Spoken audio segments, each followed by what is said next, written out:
Promo റിവ്യൂയിലേക്ക് എല്ലാവർക്കും സ്വാഗതം. ഈ റിവ്യൂ ഇഷ്ടപ്പെടുവാണെങ്കിൽ ഒന്ന് ലൈക്ക് ചെയ്തും സബ്സ്ക്രൈബ് ചെയ്തും സപ്പോർട്ട് ചെയ്യണേ.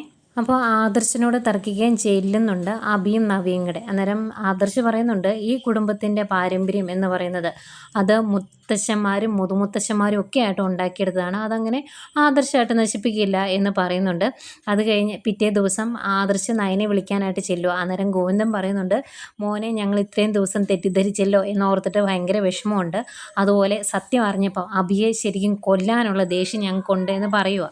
അത് കഴിഞ്ഞ് മുത്തശ്ശൻ ചന്തമോളോട് പറയുവാണ്, ചന്തമോളെ സ്കൂളിൽ കൊണ്ട് ചേർത്തു, നന്നായിട്ട് പഠിക്കണം എന്നുള്ള കാര്യങ്ങളൊക്കെ മുത്തശ്ശൻ ചന്തമോളോട് പറഞ്ഞു കൊടുക്കുന്നുണ്ട്. അത് കഴിഞ്ഞ് നമ്മുടെ കനകയും നന്ദും കൂടെ സംസാരിക്കുന്നതാണ് കാണിക്കുന്നത്.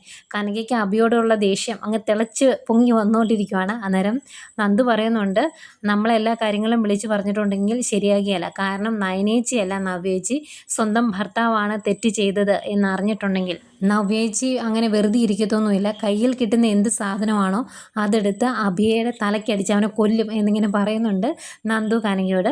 പിന്നീട് നവ്യയും കാണിക്കുന്നുണ്ട്. നവ്യയ്ക്ക് ഇപ്പോൾ പയ്യെ പയ്യെ ഓരോ സംശയങ്ങൾ തോന്നി തുടങ്ങിയിട്ടുണ്ടെന്ന് തോന്നുന്നു മുഖഭാവം കണ്ടിട്ട്. ഇതൊക്കെയാണ് പ്രൊമോയായിട്ട് കാണിച്ചത്.